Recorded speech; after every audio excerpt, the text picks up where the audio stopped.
सन्ति देवाः। ओम राजाधिराजाय प्रसह्यसाहिने नमो वयं वै श्रवणाय कुर्महे। समे कामान् कामकामाय मह्यं कामेश्वरो वै श्रवणो ददातु। कुबेराय वैराय महाराजाय नमः। हरि ओम्। स्वस्ति साम्राज्यं भोज्यं स्वराज्यं वैराज्यं पारमेष्टं राज्यं महाराजमाधिपत्यमस्तु।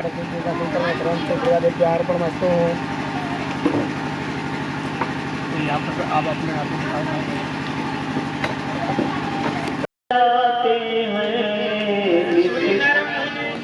जिन चरणों का निस दिन ध्यान लगाते हैं, जो कोई तेरे दर पे आवे, जो कोई तेरे दर पे आवे, मन वांछित फल पाते हैं, वांछित फल पाते हैं। भक्ति निधि को पाने तू, भक्ति निधि को पाने तू, तेरा ही सरगम होगा, तेरा ही सरगम होगा।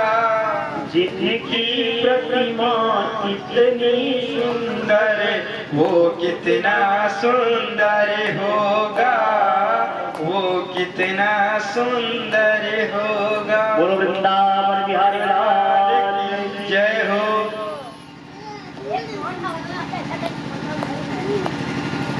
कल के पावन प्रसंग में योग माया के अवतरण का प्रसंग था। योग माया अवतरित होती है। अवतरित होने के बाद भगवान कृष्ण नंद जी के यहाँ जाते हैं और नंद जी के पत्नी यशोदा मैया के बगल में सो रही योग माया को कारागार में आकर के देवकी के पास में रखते हैं। रोने की आवाज आती है। कंस दौड़ के जाता है, योग माया को पकड़ करके जैसे शिला पे पटकना चाहता है। योग माया आकाश में प्रतिष्ठित हो जाती है। योग माया जब आकाश में प्रतिष्ठित हो जाती है, ये कहती हुई कि तू मुझे क्या मारेगा, तुझे मारने वाला तो मथुरा में पैदा हो गया। बोलो वृंदावन बिहारी लाल की। इधर कंस अपने पिता उग्रसेन को सिंहासन से उतार के स्वयं राजा बन जाता है। उनको कारागार में डाल देता है, जेल में बंद कर देता है।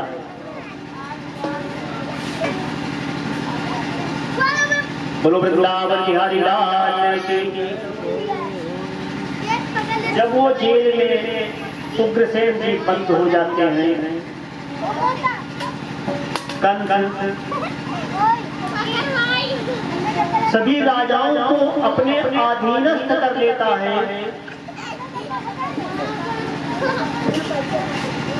और अधीनस्थ होने करके उन सबसे टैक्स लेता है, कर के रूप में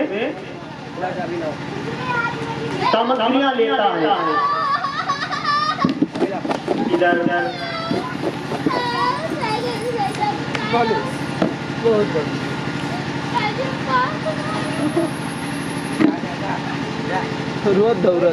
नंद जी और वासुदेव जी कंस के यहाँ अपना वार्षिक कर देने के लिए जाते हैं। वहां पे पहुंच करके कंस को अपना वार्षिक कर चुकाते हैं और चुकाने के बाद वासुदेव जी का और नंदराज का आपस में मिलन होता है। एक दूसरे का कुशल क्षेम पूछते हैं। नंद जी कहते हैं वासुदेव से, भैया देव की इच्छा बड़ी प्रबल है, कंस ने आपके 8 बेटे मार दिए। ये भगवान की ही इच्छा है। इस प्रकार से कोई कुशल क्षेम तो है नहीं। फिर भी कुशल क्षेम पूछने के बाद वासुदेव जी नंद जी से कहते हैं कि हे भैया,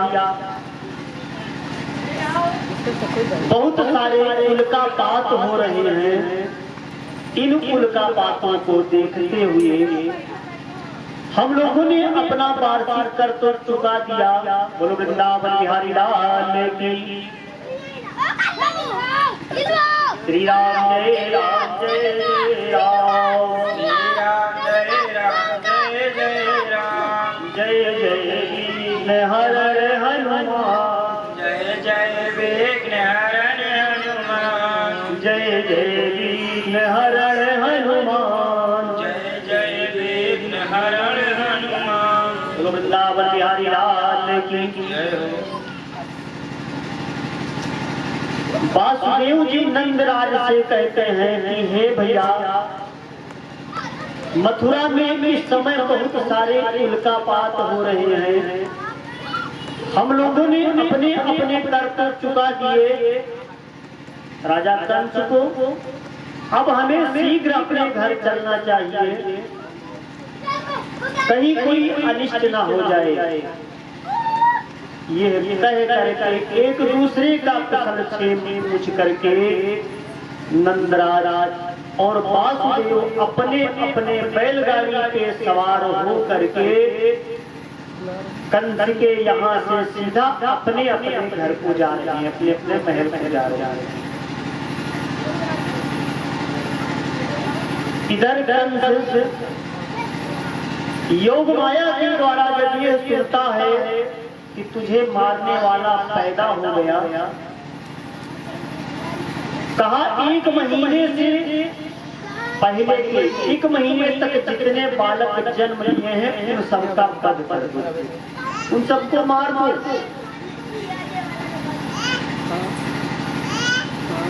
कंस के द्वारा भेजी हुई एक राक्षसी आती है जिसका नाम है पूतना। पूतना का अर्थ होता है कि जिसको पूत ना हो। बड़ा सुंदर अपना श्रृंगार करके अपने स्तन में कालकूट विष लगा करके कंस के द्वारा भेजी हुई वो पूतना नाम की राक्षसी नंद जी के महल में जाती है। वहाँ पे बहुत सारी गोपिकाएं हैं, नंदरानी हैं। लोगों ने देखा कितना श्रृंगार करके वो रखा था।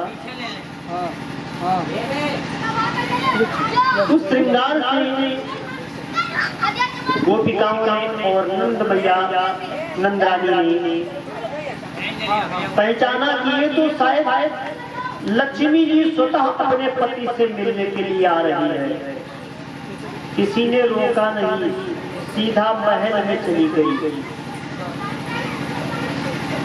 वहां पे पहुंच करके पालने में सोए हुए भगवान श्री हरि नारायण लाला को उठा लेती है, अपनी अंक में लेकर के कुछ कारती हुई वो पूतना अपना स्तन भगवान के मुख में डाल देती है। भगवान उस समय अपनी आंखें बंद कर लेते हैं। कई मनीषी का भाव करते हैं कि भगवान ने पूतना का स्तन अपने मुख में लेकर के आंखें क्यों बंद किया। भगवान कहते हैं मथुरा में मैंने जन्म लिया, मुझे माखन मिश्री खाने का अवसर मिलना चाहिए।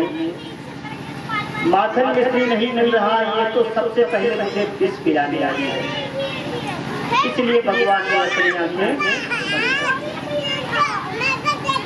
मनीषी लोग दूसरा भाव बताते हैं, भगवान ने अपनी आंखें इसलिए बंद किया कि मेरा काम है माखन मिश्री खाना, भूतनाथ भोले बाबा का काम है विष पीना।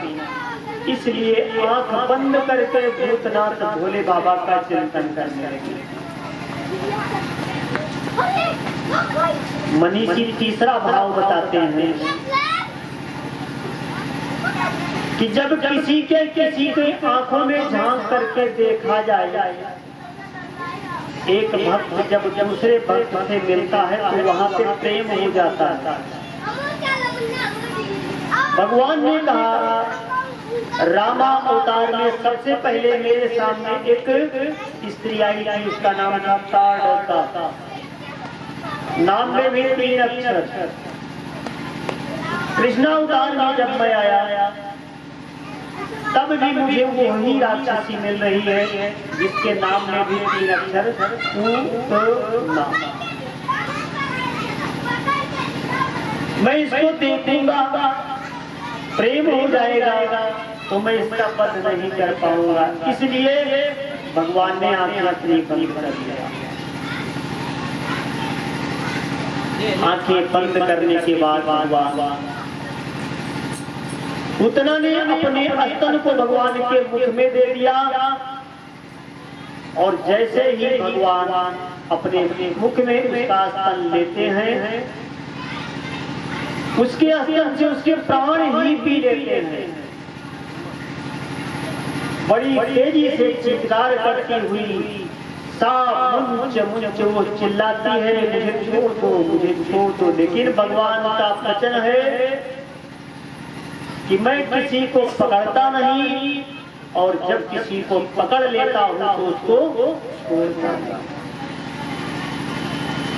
कृष्ण में जो री लगा हुआ है, ताप जो री लगा हुआ है, वो बंसी, उसको बंसी कहा जाता है। जब मछली को पकड़ा जाता है तो मछली पकड़ने के लिए जो कटिया होता है उस पे भी वही लगा होता है। जब मछली उसमें फंस जाती है तो निकल नहीं पाती। ठीक उसी प्रकार से ताम में जो री लगा हुआ है इतना प्रभावशाली है कि जो इस कृष्ण में फंस गया वो निकल नहीं पाता था। वो तो कल्याण करके ही छोड़ते हैं। भगवान का एक वचन है, अनन्याश्चिंतो माम ये जना पयुपास्ते तेषां मिथ्यावित्तानां योगक्षेमं मुहाम्यहम्। जो मेरे चरण शरण में आ गया उसका संपूर्ण कल्याण करके ही मैं छोड़ता हूँ। जब उसके प्राण को भगवान पी रहे हैं, चित्कार करती हुई विशाल कायल शरीर को लेकर के और आसमान में उड़ती है, अपने राक्षसी स्वरूप को धारण करके वही पूतना बड़ी दूर जा करके विशाल कायल शरीर लेकर के धड़ाम से गिरती है। बहुत सारे पेड़ वहां पे टूट जाते हैं और वो जमीन पे पड़ी हुई है। भगवान कृष्ण उसके वक्षस्थल पे बैठ करके खेल रहे हैं। नंदराय इधर वार्षिक कर दे करके वापस आते हैं। संदेशा जाता है कि भगवान को एक राक्षसी लेकर के उड़ गई। दौड़े दौड़े दौड़े जाते हैं, पूतना के शरीर को काट काट करके, क्योंकि पूतना का शरीर 4 योजन में था। 4 योजन का मतलब होता है 6 कोस के लगभग। पूतना के शरीर को काट काट करके अलग अलग चिता बनाते हैं और वहीं पे पूतना का शरीर दग्ध किया जाता है, जलाते हैं। भगवान को उठा करके यशोदा मैया ब्राह्मणों को बुला करके स्वस्ति वाचन कराती है, भगवान के ही नाम को लेकर के गाय के पूछ से ब्राह्मणों के द्वारा भगवान का ही झाड़ा करवाती है और अपना स्तनपान कराती हुई यशोदा मैया अपनी गोद में लेकर के पुनः आनंदित होती है। पूतना के शरीर को जब दग्ध करते हैं, जलाते हैं, तो उसके शरीर से दुर्गंध नहीं निकलती, बहुत बड़ी सुगंध निकलती है। लोग कहते हैं कि ऐसे पूतना को जो मातृत्व गति दिया है भगवान ने, धन्य ऐसे प्रभु जो अपने शत्रुओं को भी मातृत्व गति या माता की गति प्रदान करते हैं। बोलो वृंदावन बिहारी लाल की।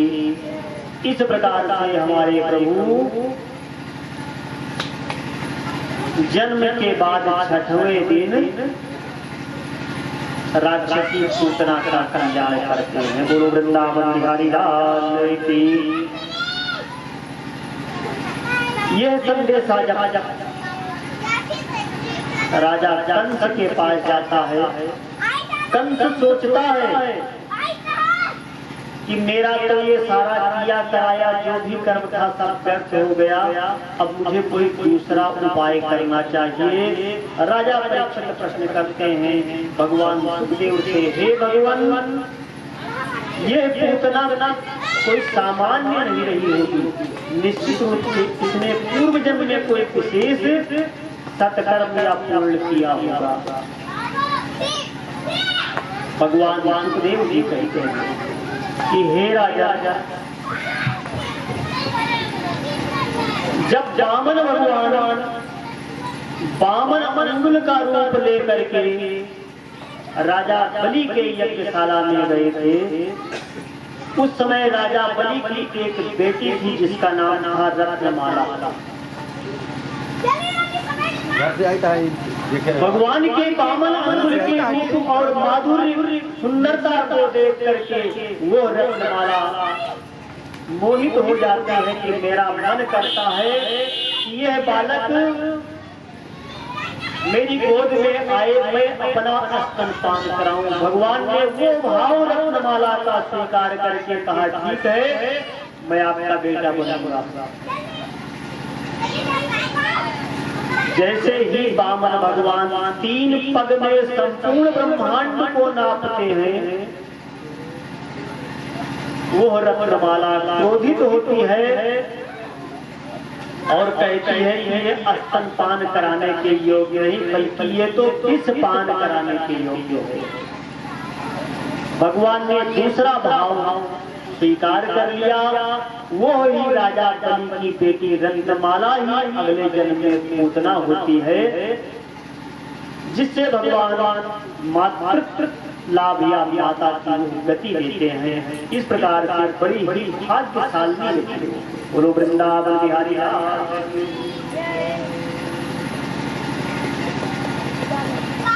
जब पूतना का वध हो गया, कंस ने सकटासुर नाम के राक्षस को भेजा। सकट का मतलब होता है बैलगाड़ी के रूप में आता है। बैलगाड़ी के रूप में आकर के भगवान खेल रहे हैं, पालने और वो बैलगाड़ी के रूप में आता है। भगवान एक पैर से उसका भी कल्याण कर देते हैं, एक लात से मारते हैं, वो बैलगाड़ी पलट जाती है और उसका भी कल्याण होता है। यशोदा मैया आती हैं, ब्राह्मणों को बुला करके स्वस्ति वाचन कराती हुई भगवान के ही नाम को लेकर के भगवान का झाड़ा लगवाती हैं और इस प्रकार से सट्टा कंस के द्वारा भेजा हुआ तृणावर्त आता है, जो पवंडल के रूप में आता है। गुरु वृंदावन बिहारी लाल।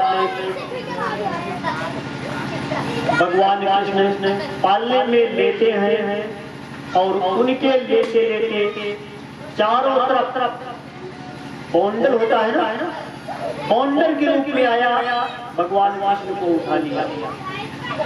भगवान कृष्ण इतने भारी हो जाते हैं, एक ही पैर से उसका भी कल्याण होते हैं और उसका कल्याण करते हुए भगवान पुनः वहीं पे लेते हैं, खेल रहे हैं।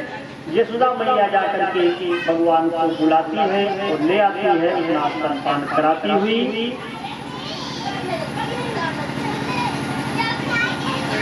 भगवान को कुछ करती है। एक दिन एक गोपी आती है और कहती है मैया तेरा लाला बड़ा उत्पाती है, बहुत उत्पाती है, इसने तो मिट्टी खा लिया। यशोदा मैया ने कहा, भगवान को पकड़ लिया, लाला मिट्टी खायो। भगवान मुंह नहीं खोलते, बस ये कहते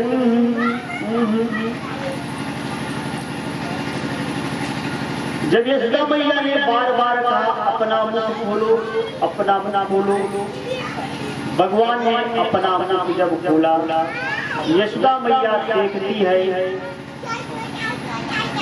भगवान के मुख में संपूर्ण ब्रह्मांड देखती है। संपूर्ण ब्रह्मांड में नंद जी का वो घर देखती है।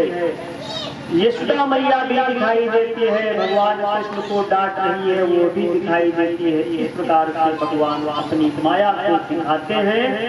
मूर्छित होकर के वहीं पे यशोदा मैया गिर पड़ती है। थोड़ी देर बाद होश में आने पे भगवान अपनी माया को हटा लेते हैं। तो ऐसे विराट रूप का भगवान अपनी यशोदा मैया को दर्शन कराते हैं, अपनी माया को हटा लेते हैं।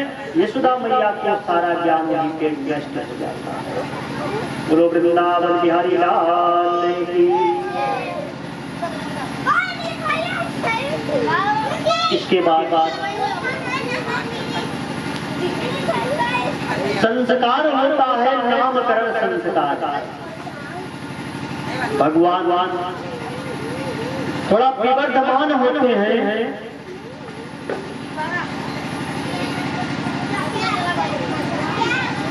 सातवें गर्भ से रुक्मिणी, सातवें गर्भ से रोहिणी के उदर से जिस बालक का जन्म होता है, उस बालक को और दूसरा बालक जो यशोदा मैया के पास में है, उस बालक दोनों ला करके इनके जो पुरोहित हैं वासुदेव जी के, ये नामकरण करने के लिए जाते हैं। इन्होंने कहा नामकरण हम ऐसे नहीं करेंगे, कोई उत्सव नहीं होगा, आपके घर में हम महल में नामकरण नहीं करेंगे, बहुत धीरे से चुपके से गौशाला में ले चलेंगे और वहीं पे हम इनका नामकरण करेंगे। इस प्रकार से वासुदेव जी के जो पुरोहित हैं, ये नामकरण करने के लिए नंद जी के यहाँ आते हैं, गौशाला में व्यवस्था करते हैं। गौशाला में रोहिणी अपने बेटे को, यशोदा मैया अपने बेटे को लेकर आती है। दोनों आपस में कहते हैं बालक को बदल दिया जाए।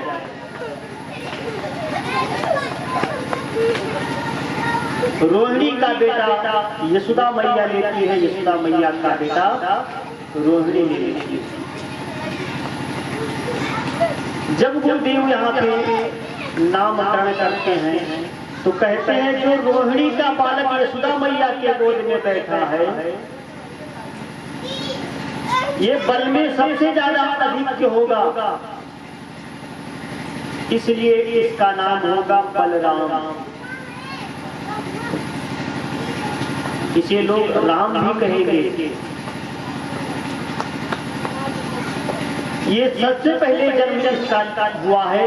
ये बड़ा होगा क्योंकि रामा अवतार में भगवान राम ने जब लक्ष्मण को आदेश दिया था कि सीता मैया को ले जाकर के जंगल में छोड़ दो। लक्ष्मण उस समय बहुत दुखी हुए और कहे कि इस समय मैं छोटा बनकर आया, अगले जन्म में मैं बड़ा बनूंगा, छोटा नहीं बनूंगा। ये संकल्प कर लिया। इसलिए लक्ष्मण का ही दूसरा अवतार ये बलराम का हुआ है। जब इस जन्म में आए तो सबसे पहले आए बलराम के रूप में। कहा ये जो दूसरा बालक है यशोदा मैया का बालक जो रोहिणी के गोद में बैठा हुआ है, ये संसार को अपने तरफ आकर्षण करेगा, अपने तरफ खिंचाव करेगा, आकर्षण करेगा। इसलिए लोग इसको कृष्ण भी कहेंगे। संसार को अपने बस में रखेगा।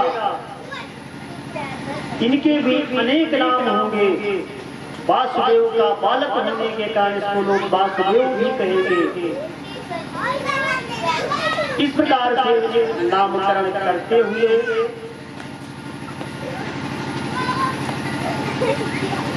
और इनके पुरोहित भी अपने घर को चले जाते हैं। ये रहस्य किसी को पता नहीं।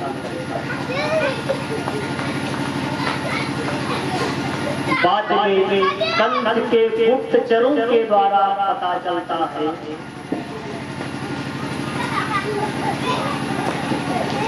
कि जो नंद जी के यहाँ दोनों लाला हैं, ये दोनों वासुदेव के ही पुत्र हैं।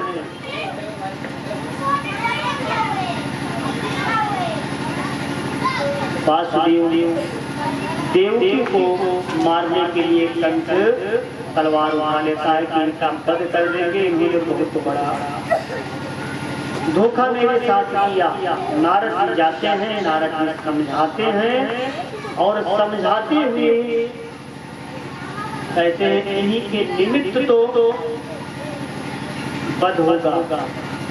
इन बालकों का जब इनका वध कर दोगे देवकी और वासुदेव को तो ये बालक भाग जाएगा।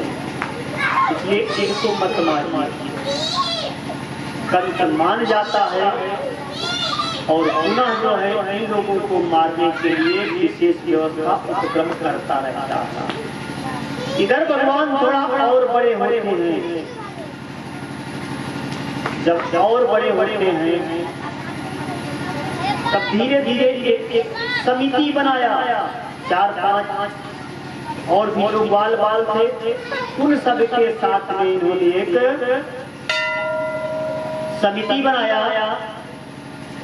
ग्वाल बाल चौर मंडल जिसको कहा जाता है। चोरी करना प्रारंभ किए। ग्वाल बालों के साथ में जाकर के चोरी करते हैं। एक के ऊपर दूसरा, दूसरे के ऊपर तीसरा, ऐसे ऊपर चढ़ जाते हैं। भगवान सबसे ऊपर होते हैं। मक्खन खता खाते हैं, बालकों को खिलाते हैं। इसके बाद बालकों को भी बांटते रहते हैं। ऐसे ग्वाल बाल चौर मंडल बनाया और ग्वाल बाल चौर मंडल बना करके भगवान माखन चोरी का कार्य शुरू कर दिया। एक दिन यशोदा मैया के मन में आया कि मैं अपने हाथ से दही मंथन करूं। अपने हाथ से दही मंथन करके मक्खन को निकालूं और भगवान को खिलाऊं।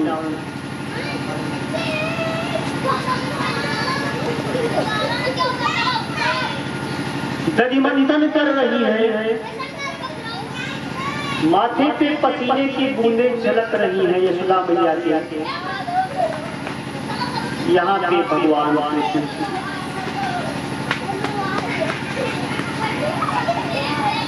पालने में लेटे हैं। धीरे धीरे भगवान कृष्ण थोड़ा बाहर जाते हैं, जब बाहर जाते हैं यशोदा मैया के मन में आता है कि ये कुछ नुकसान करेंगे।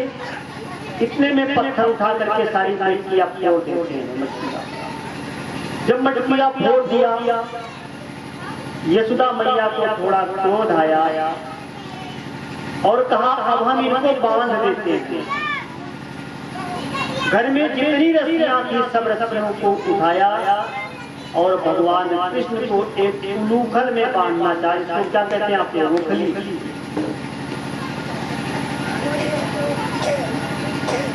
उलूखल में लाके बांधना चाहा, लेकिन भगवान को बांध नहीं पाती। रस्सी 2 अंगुल छोटी हो जाती है, दूसरी जोड़ती है, फिर 2 अंगुल छोटी, तीसरी जोड़ती है, चौथी जोड़ती है। घर में जितनी भी रस्सियां थी सारी रस्सियां ला करके फिर भी भगवान को उसमें बांध नहीं पाई। रस्सी 2 अंगुल छोटी ही पड़ती।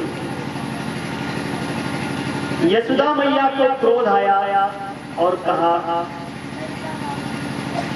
तू लाला बने बिगड़े, मुझसे कुछ लेना देना नहीं है, अब मैं तुझे नहीं बांधता। रस्सी फेंक दिया। भगवान कृष्ण, क्योंकि नियम है जब तक यशोदा मैया को अपने आप में अभिमान था तब तक भगवान नहीं बंधे, और जब भगवान के प्रति समर्पण हो गया तो भगवान स्वतः उस बंधन में बंध जाते हैं।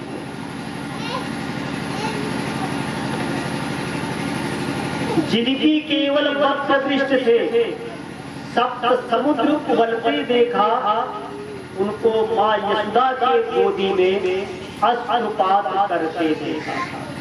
जिनकी एक दृष्टि से 7 समुद्र उबलते हैं, ऐसे भगवान कृष्ण यशोदा मैया के गोद में अश्रुपात कर रहे हैं, रो रहे हैं।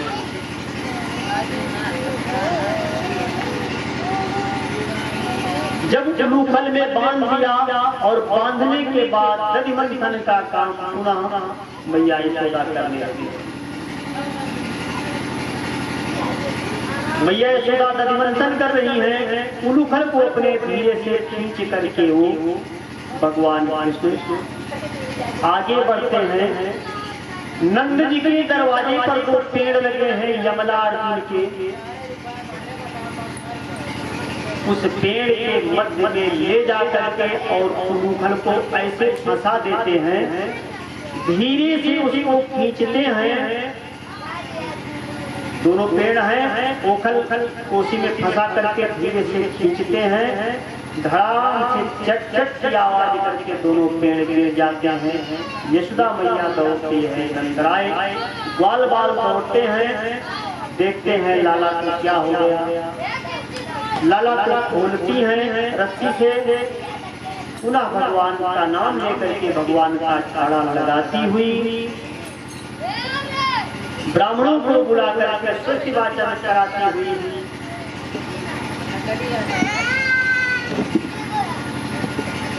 भगवान को स्वस्थ दे करके यशोदा मैया अपना प्रसन्नचित होती हैं। राजा परीक्षित प्रश्न करते हैं कि निश्चित है हे भगवान, ये दोनों जमला अर्जुन के नाम के जो पेड़ थे ये नंद जी के दरवाजे पर निश्चित है किसी पूर्व जन्म के कारण ही आए होंगे। भगवान सुखदेव कहते हैं कि हे राजन, पूर्व जन्म में इंद्र के 2 बेटे थे जिनका नाम था मणिग्रीव और नलकूबर। एक बार उन्मत्त होकर के अप्सराओं के साथ विहार कर रहे थे। नारद जी उधर से विचरण कर रहे थे, जा रहे थे। नारद जी को देख करके अप्सराओं ने अपने वस्त्र धारण किए, लेकिन मणिग्रीव और नलकूबर ने अपने वस्त्र नहीं। नारद जी ने क्रोध किया और क्रोध करके श्राप दे दिया कि वृक्ष के रूप में खड़े हो, हम श्राप देते हैं कि जाकर के वृक्ष हो जाओ।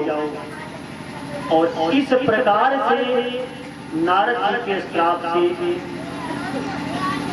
इंद्र के दोनों बेटे मणिग्रीव और नलकूबर यमलार्जुन नाम के वृक्ष हुए, नंद जी के दरवाजे पर उपस्थित हुए। पुनः कृष्ण अवतार में इनका कल्याण हुआ। गुरु वृंदावन बिहारी लाल की।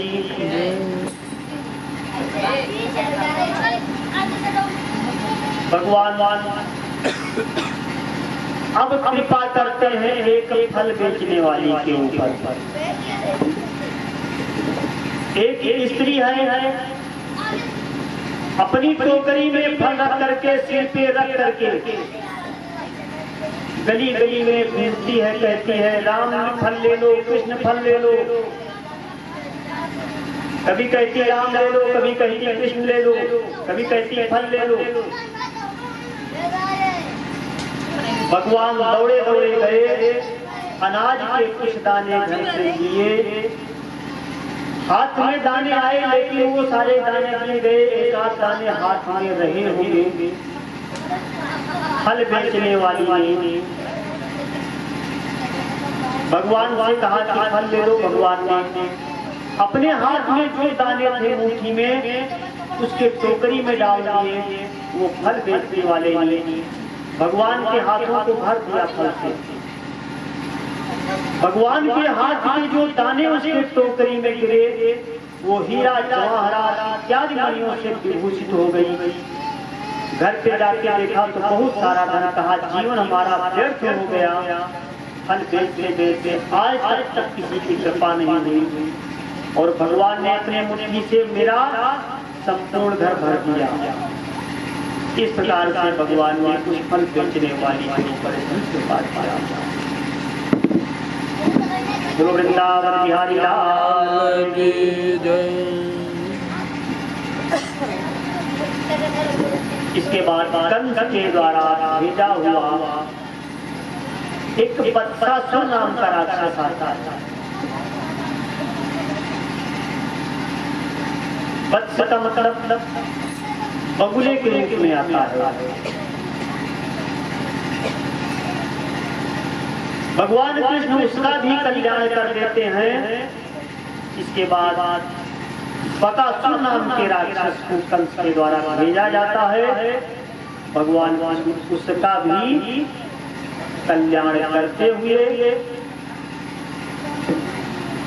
कंस को जब यह सूचना मिलती है कि हमारे द्वारा जितने भी जो भी भेजा जाता है भगवान राम और बलराम और बलराम का वध करने के लिए वो सब मार दिया जाता है। अब तो अधासुर नाम के राक्षस को भेज दिया। बहुत बड़ा सांप के रूप में हो जाता था। अपने नीचे जबड़े को लगा दिया, ऊपर का जबड़ा आसमान में लगा दिया। भगवान कृष्ण ग्वाल बालों के साथ में अब गौचारण का काम शुरू कर देते हैं। जो बड़े ग्वाल बाल होते हैं वो गैया चराते हैं, जो छोटे ग्वाल बाल होते हैं वो बछड़े को चराते हैं। ग्वाल बालों ने कहा कि ये सड़क तो बहुत अच्छी है। जो उसकी जीभ थी उसको लोग सड़क समझ गए। उसी जीभ के सहारे सारे ग्वाल बाल अंदर गए, उसके पेट में पहुंच गए। जैसे ही वो अपना मुख बंद करना चाहा, भगवान ने उसका पकड़ करके और खींच दिया उसका।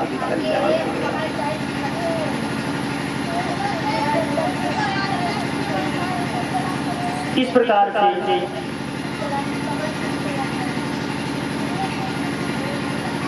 ब्रह्मा जी देखते हैं ये तो ग्वाल बाल के साथ में शेष गणेश महेश दिनेश सुरेश जाहि निरंतर ध्यान।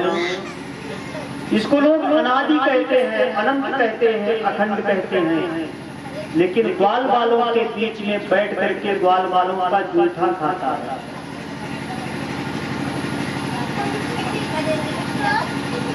ये ब्रह्म नहीं है। परीक्षा लेने के लिए ब्रह्मा जी ने भगवान कृष्ण जिन बछड़ों को चारण कर रहे थे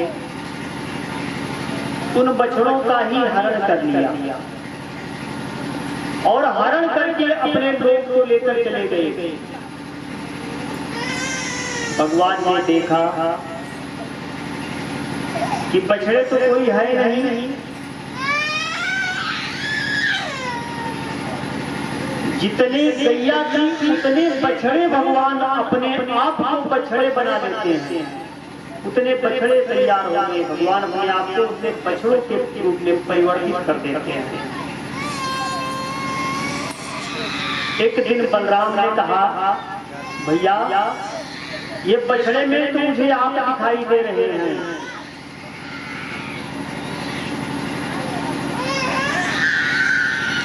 भगवान ने कहा ये तो ब्रह्मा जी के कृपा का फल है। ब्रह्मा जी जब बछड़े चुरा ले गए, लोगों को पता न चले, मैं ग्वाल बाल परेशान होंगे, इसलिए उतने रूप मैंने धारण कर दिया।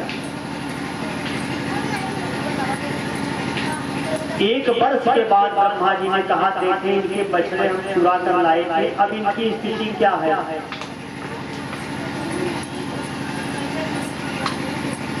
देखा जितने गैया हैं उतने बछड़े हैं। ब्रह्मा जी का अभिमान वहां पे नष्ट हुआ। आकर के भगवान के चरण शरण में स्तुति करते हैं और स्तुति करने के बाद इनके बछड़े ला करके पुनः वापस दे देते हैं और स्तुति करके अपने लोग को चले जाते हैं। बोलो वृंदावन बिहारी लाल की।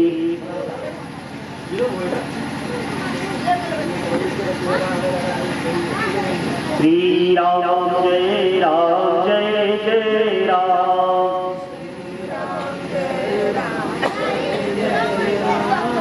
जय जय विघ्न हरण हनुमान,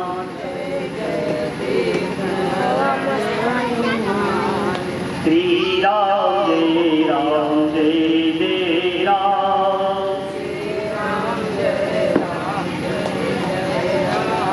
बोलो वृंदावन बिहारी लाल।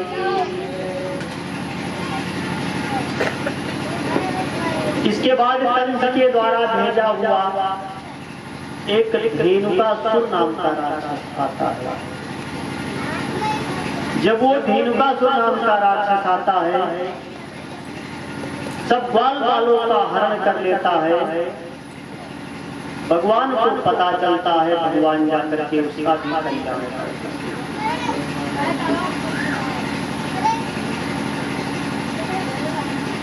गोचारण करने के लिए भगवान ग्वाल बालों के साथ में जाते हैं और वहां पे गोचारण करते समय अपने घर से गेंद बनाकर ले जाते हैं। कपड़े का गेंद होता है,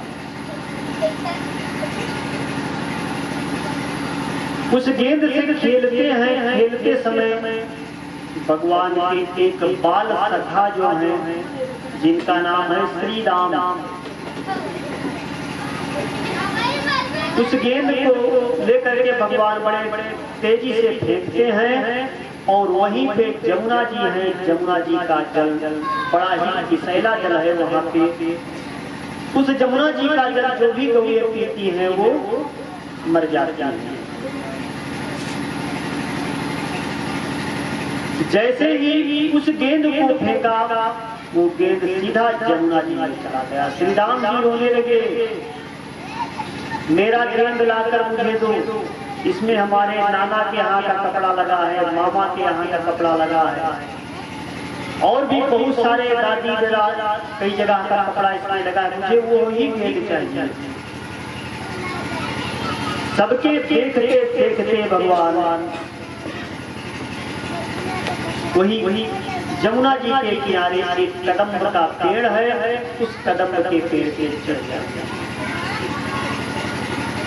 और चढ़ करके भगवान बड़ी तेजी से छलांग लगा देते हैं जमुना के हित में। ग्वाल बाल बाहर खड़े सब चिल्ला रहे हैं, संदेशा आता है, नंदराज, यशोदा मैया और सारे ब्रजवासी दौड़े दौड़े जाते हैं। जमुना के अंदर में छलांग लगाते ही उसी में निवास कर रहा कालिया नाम का नाग। पत्नियां उसकी कहते हैं, आप यहाँ पे क्यों आ गए? अभी हमारा पति सो रहा है, वो जग जाएगा तो काम सारा खराब हो जाता। भगवान ने कहा उसको जगाओ। इतने में वो पुकार करता हुआ कालिया जग जाता है और जग करके भगवान को अपने में लपेट लेता है। भगवान अपने शरीर को बढ़ाते हुए इतना बढ़ाते हैं, चट चट करके उसकी सारी नसें टूट जाती हैं। जब नसें टूट जाती हैं, उसी के फण पे भगवान नृत्य करना प्रारंभ करते हैं और नृत्य करते करते इतना नृत्य कर देते हैं, सुखदेव जी अनुभव करते हुए कहते हैं, तांडव गति मुंडन पर नाचत गिरधारी। भगवान उसमें तांडव करते हैं, नाग पत्नियां दौड़ी दौड़ी आती हैं, कहते हैं अब इनको छोड़ दीजिए, नहीं तो मेरा सुहाग चला जाएगा। भगवान ने कहा छोड़ तो देंगे, लेकिन ये इस जमुना को छोड़ करके चला जाएगा। कालिया नाग ने कहा कि मुझे गरुड़ से डर है, गरुड़ मुझे, हम बाहर निकलेंगे तो मुझे मार देगा। इस स्थान को शापित मान करके गरुड़ इस स्थान पे नहीं आता, इसलिए मैं इसमें निवास करता हूँ। भगवान ने कहा कि मेरे चरण चिन्ह आज के फण पे बन गए हैं, इसलिए अब कालिया का कोई डर नहीं रहेगा। इस प्रकार से भगवान की स्तुति करता हुआ, भगवान को प्रणाम करता हुआ वो कालिया अपने परिवार के समेत नागलोक में चला जाता था। तब से जमुना का वो विषैरा जल, विषाक्त जल निर्मल हो जाता है, जो पीने के योग्य हो जाता है।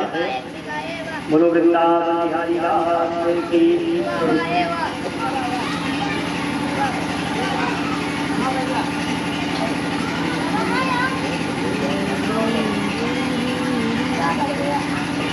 श्री राम जय राम जय जय राम, जय जय हरण हनुमान।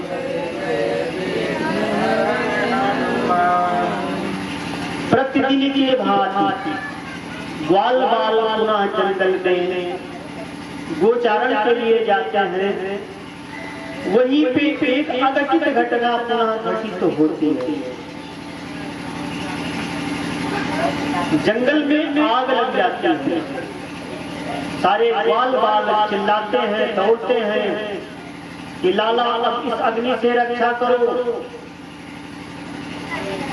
सब लोग अभी जलकर भस्म हो जाएंगे। ग्वाल बालों के इस प्रकार से प्रार्थना करने पर भगवान कृष्ण संपूर्ण अग्नि का पान कर लेते हैं। अग्नि का जन्म भी भगवान के मुख से हुआ है। ब्राह्मण अस्समुखमासीद श्रोता द्वायुष प्राणस्य मुखाद अग्निर्जायत मुखाद अग्निर्। भगवान के मुख से अग्नि का जन्म हुआ है। भगवान ने उस अग्नि का दावा का पान कर लिया और पान करके ग्वाल बालों की रक्षा।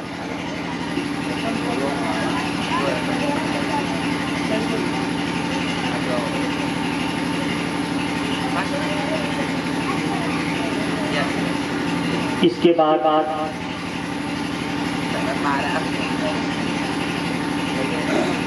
हेमंत ऋतु आती है, शरतकालीन हेमंत ऋतु। उस हेमंत ऋतु में गोपिकाएं भगवान कृष्ण को पति के रूप में चाहती हैं। ये भगवान कृष्ण ही हमारे पति। व्रत कर रही हैं यमुना जी के उस जल में दिगंबर वेश में जाकर के स्नान करती हैं और कात्यायनी देवी का पूजन करती हैं। कात्यायनी देवी से कहते हैं कात्यायनी महामाये महायोगिनी अधीश्वरी नंद गोप सुतम देवी पति में नमः। हे कात्यायनी मैया, मुझे नंदराज का बेटा वो पति के रूप में मिले। इस प्रकार का कात्यायनी देवी का पूजन करते हैं। भगवान कृष्ण जाते हैं, कहा ये देवियां कौन हैं? पता चला कि ये भगवान को पति के रूप में चाहने वाली प्रतिदिन वो 1 महीने का व्रत यह करती हैं। आज भी कुमारिकाएं जिनको उत्तम वर चाहिए कात्यायनी देवी का पूजन करें, इस मंत्र का जप करें, इच्छा के अनुसार पति मिलता है। ये मंत्र है कात्यायनी महामाये महायोगिनी अधीश्वरी नंद गोप सुतम देवी पति में। गोपिकाएं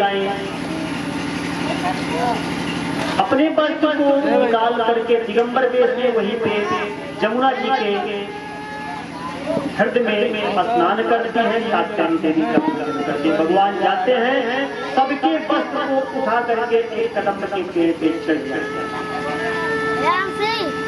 और वहां पे चढ़ करके वो गोपिकाओं से कहते हैं कि अब आप लोग आइए अपने अपने वस्त्रों को लीजिए, जिसको कहते हैं आवरण भंग लीला,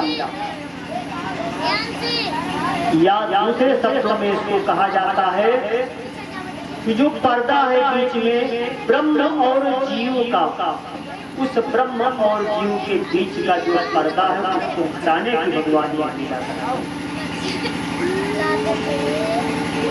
गोपिकाओं ने कहा कि हम दिगंबर वेश में हैं। भगवान ने कहा कोई बात नहीं, एक एक करके आइए, क्योंकि जल के अंदर दिगंबर वेश में स्नान करने से बड़ों देवता का अपमान होता है। इसलिए इस अपमान की या इस दोष की शांति के लिए जो हम ये आवरण भंग लीला कर रहे हैं, इससे आपका दोष शांत हो जाएगा। और जब ये दोष शांत हो जाएगा फिर मैं पति के रूप में आपको मिलूंगा। एक एक गोपिकाएं इसमें से बाहर निकलती हैं और बाहर निकल करके अपने अपने वस्त्र को लेते हुए भगवान को प्रणाम करते हुए भगवान उनके मनोकामना को पूर्ण करने के लिए आशीर्वचन देते हैं। समय के अनुसार भगवान सबके साथ में बोलो वृंदावन बिहारी लाल की।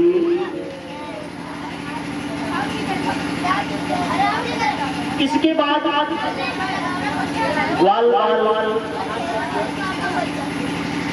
जंगल में गोचारण करने के लिए जाते हैं। जोरों से सबको भूख लगती है। ग्वाल ने भगवान से कहा कि बड़ी तेज भूख लगी है। भगवान ने कहा यहीं पे कुछ ऋषि लोग यज्ञ कर रहे हैं, ब्राह्मणों के द्वारा यज्ञ संपन्न होता है, उनसे जाकर के भोजन मांगना। ग्वाल जाते हैं, ब्राह्मणों से कहते हैं हम लोग भूखे हैं, मुझे भोजन दे दो।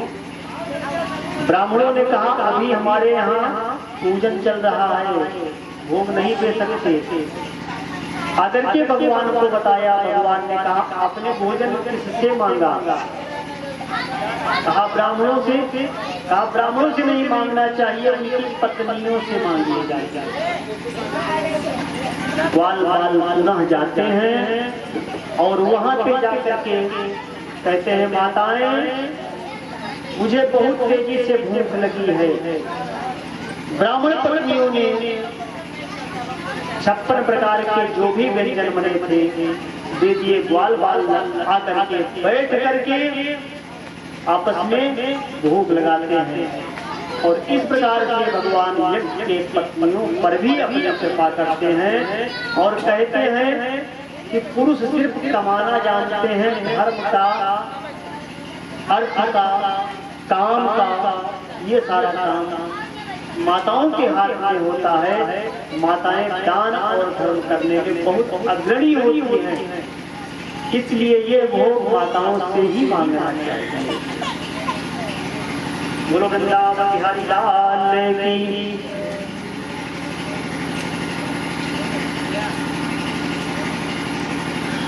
इसके बाद भगवान कुछ और विवर्धमान होते हुए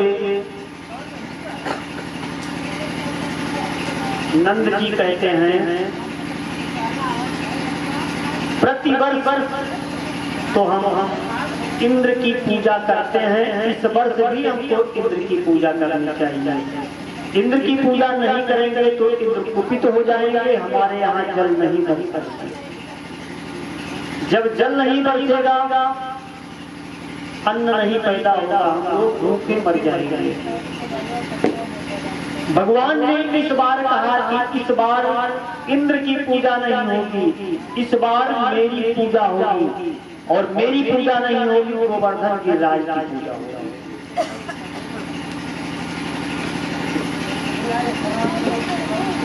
नंदराज भगवान के बातों में आकर के और कहा ठीक है ऐसा ही कर लेते हैं।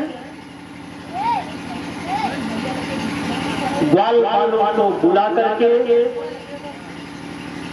गिरिराज का पूजन किया, गिरिराज को भोग लगाया। भगवान एक रूप से गिरिराज पे बैठ करके स्वतः भोग लगा रहे हैं और दूसरे रूप से स्वतः ही पूजन कर रहे हैं। पूजन संपन्न होने के बाद इंद्र ने सोचा कि इस वर्ष मेरी पूजा नहीं हुई। आकर के यहाँ पे देखा तो पता चला कि इस बार इंद्र की पूजा न हो करके गिरिराज की पूजा हो गई। भगवान ने कहा जब इंद्र कुपित होकर के कोई नुकसान करेंगे तो हमारे गिरिराज हमारी सहायता करेंगे। इंद्र कुपित होकर के अपने इंद्रलोक गए और वहां पे श्यामंतक आदि मेघों को आदेश कर दिया। श्यामंतक मेघ जो हाथी का सूंड होता है उतनी जैसी मूसलाधार वर्षा करते हैं श्यामंतक मेघ।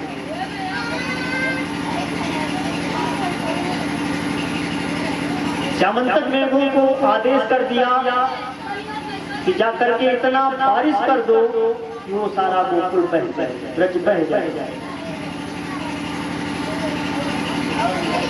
यहाँ पे जब श्यामंतक मेघ आए और मूसलाधार बारिश प्रारंभ किए, भगवान कृष्ण ने अगस्त को बुलाया। अगस्त से कहा कि हम इस गिरिराज को ऊपर उठाते हैं। भगवान कृष्ण सबके देखते देखते अपनी दाहिने हाथ की कनिष्ठा उंगली पे गिरिराज को उठा लेते हैं। ग्वाल बाल भी दौड़ करके उसके नीचे आ जाते हैं। सारी सामग्रियां उसी के बीच में रख लेते हैं।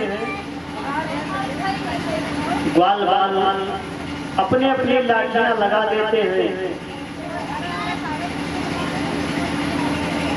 भगवान ने कहा थोड़ा संभालो, अपनी उंगली हम बदल दें। जैसे ही भगवान अपनी उंगली हटाते हैं सारी लाठियां चट चट टूट जाती हैं। ग्वाल बाल कहते हैं हम तो बीच में दब जाएंगे। भगवान ने पुनः अपने उंगली पर लगाया। एक वर्ष तक इंद्र के द्वारा भेजे गए वो श्यामंतक में मूसलाधार हाथी के सूंड जैसी बारिश करते हुए गिरिराज के ऊपर पर अगस्त जी बैठ करके इस प्रकार से अंजलि में जल लेकर के वो पीते हैं। एक वर्ष व्यतीत होने के बाद इंद्र के मन में आया कि अब तो सारा ब्रज बह गया। देखा तो यहाँ पे धूल उड़ रही है।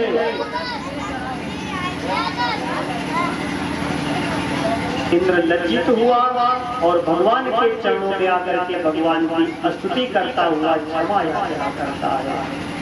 इस प्रकार से भगवान विवर्धमान होते हुए और इंद्र के इस मान का मर्दन करते हैं।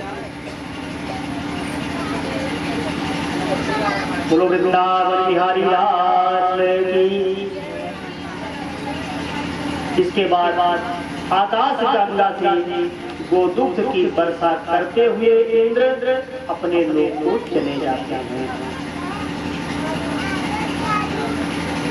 श्री राम जय राम जय जय राम। श्री राम जय राम जय जय राम।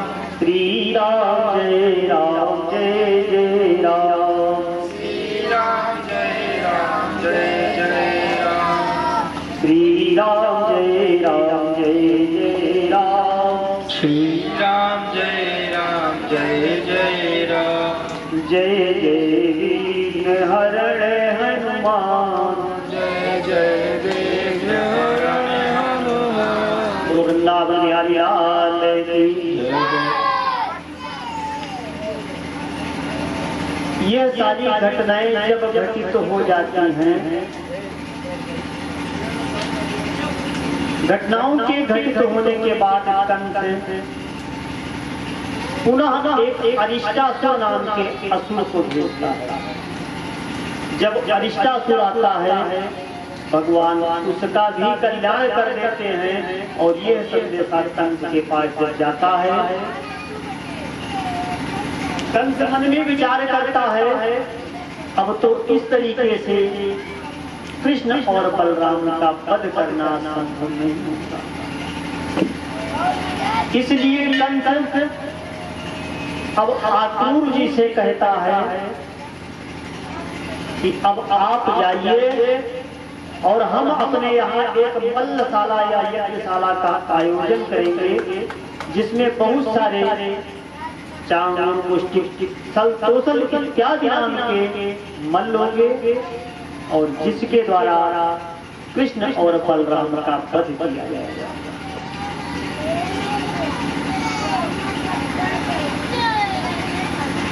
आक्रूर जी भगवान के उस प्रभुत्व को जानते हैं, रथ पे सवार होते हैं, बड़े प्रेम से डुबकी लगाते हुए भगवान के चरणारविंदों में मैं जा रहा हूँ, कैसे कहूँगा, क्या कहूँगा, अपने मन में यही सारी बातें सोचते हुए नंद जी के घर पे पहुँच जाता है। यहाँ पहुँच करके भगवान कृष्ण और बलराम के द्वारा आक्रूर जी का बड़ा स्वागत होता है। नंद जी से संदेशा बताते हैं,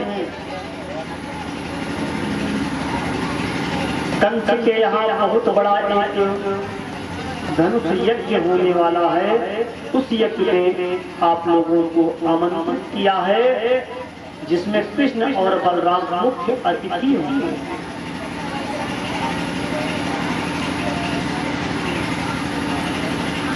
लेकिन बलराम और कृष्ण आक्रूर जी से कहते हैं, काका जैसा भी हो यह रहस्य बाबा नंदराय को नहीं बताइएगा। रात्रि निवास करते हैं, बलराम और कृष्ण आक्रूर जी के पैर को दबाते हैं, बड़ी सेवा करते हैं। सेवा करने के बाद प्रातः काल चलने के लिए सब तैयारी आई। वहां पे पहुंच करके जब तैयारी बनती है, अपने अपने बैलगाड़ी पे सवार होकर के गोकुल में पहुंचते हैं और वहां पे पहुंच करके कंस के द्वारा बहुत सारी व्यवस्था की गई है। सबसे पहले अलग निवास किया जाता है, वहां पे निवास। दूसरे दिन प्रातः काल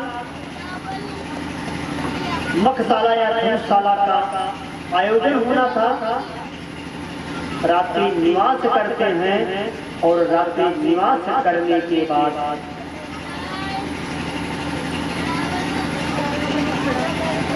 उस मल्लशाला में जाने के लिए तैयार होते हैं। कृष्ण बलराम के साथ में ग्वाल बाल भी होते हैं और ग्वाल बाल के साथ में जब भगवान उस मल्लशाला में प्रवेश करना चाहते हैं तो महल के दरवाजे पर सबसे पहले रामावतार का जो धोबी था वही धोबी मिलता है।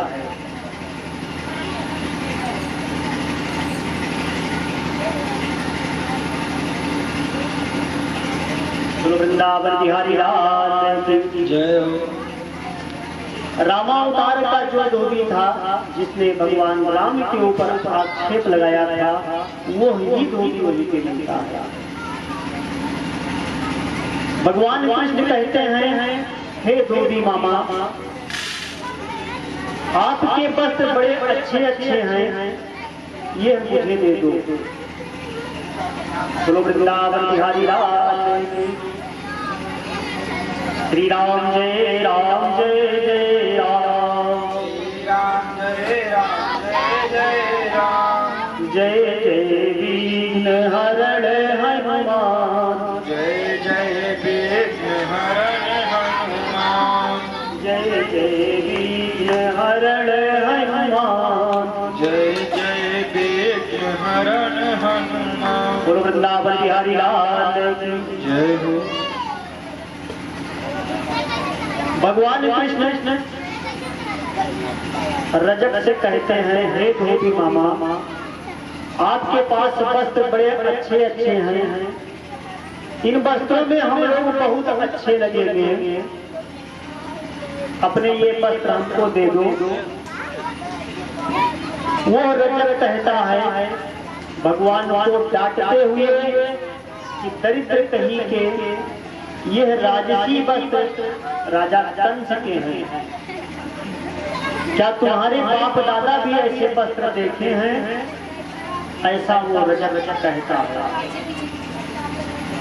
भगवान कृष्ण कहते हैं, रामावतार ने मैं मर्यादा में बंधा था, उस समय मैंने